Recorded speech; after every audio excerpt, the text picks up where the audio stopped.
Nuestro Señor Jesús dijo: todos los tiempos antiguos, muchos justos, la sangre de los asesinados, recaerá sobre los fariseos, la asumirán. ¿A qué se debe eso? El Señor dijo: los fariseos.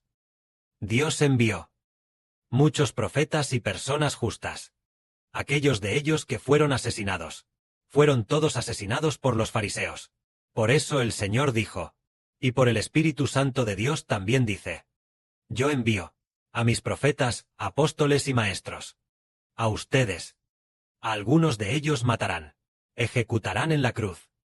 A otros de ellos ustedes azotarán en sus sinagogas, de una ciudad, y perseguirán a otra, para que toda la sangre de los justos derramada recaiga sobre ustedes.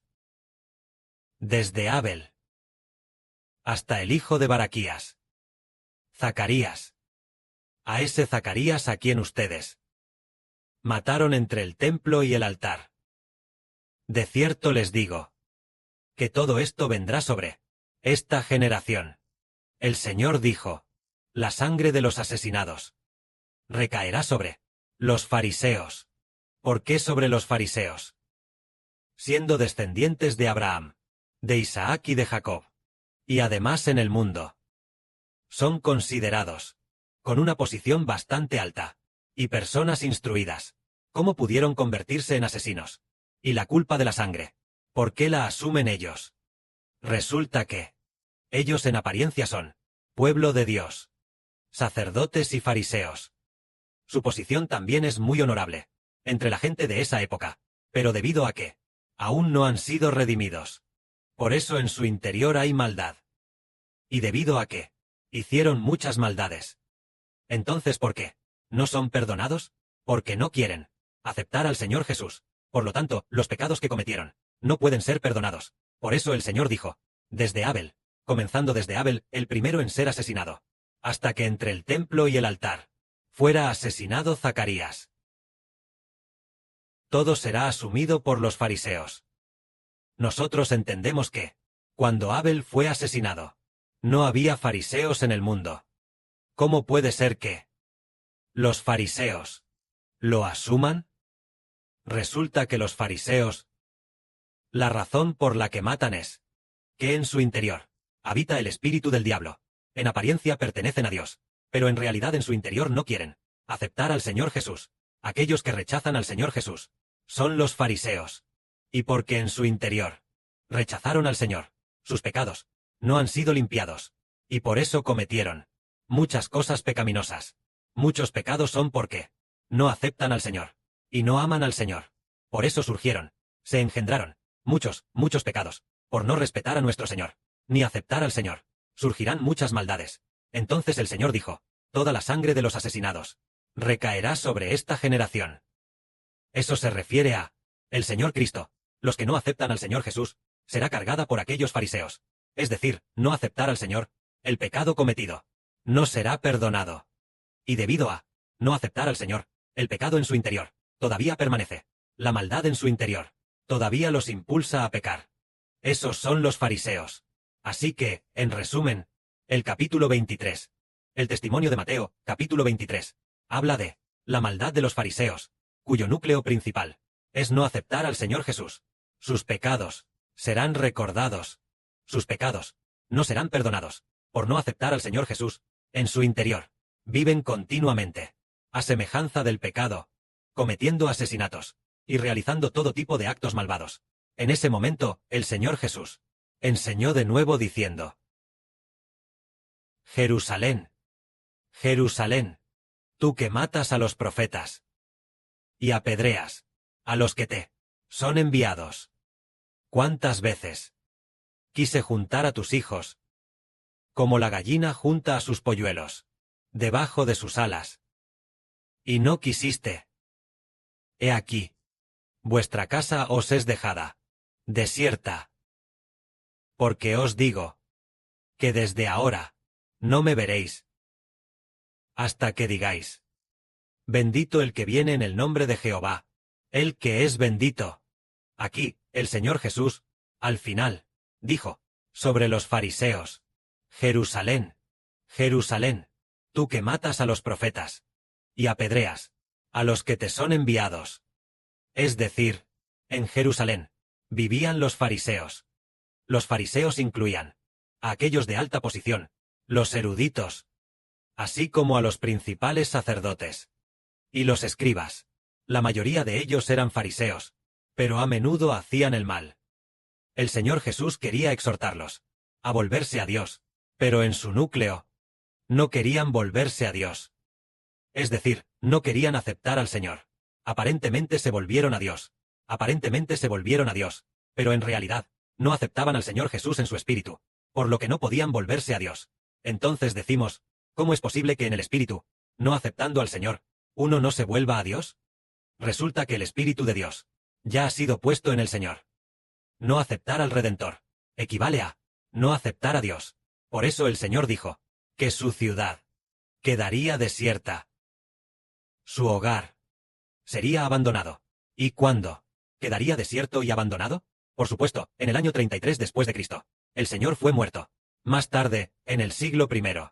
En el año 70. En el año 70, los soldados romanos destruyeron Jerusalén. Y también destruyeron el templo. Después, los judíos fueron llevados cautivos. Fueron llevados cautivos a todas las naciones. Llegando a esta época. Llegando a 1958. Los judíos regresaron a su patria. Y fundaron el Estado de Israel.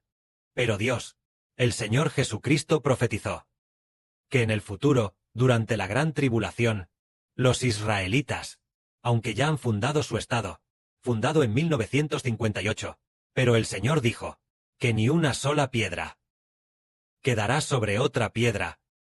Todas serán derribadas. Para cumplir lo que dice el Apocalipsis, sobre la bestia de 10 cuernos, que sitia a Jerusalén. Es decir, que en el futuro Jerusalén será atacada por todas las naciones. ¿Por qué razón será atacada? Debido a sus pecados. Y también porque mataron al Señor Jesús. ¿Hasta cuándo? ¿Cuándo perdonará Dios los pecados de los judíos? Hasta que digan, bendito el que viene en el nombre del Señor.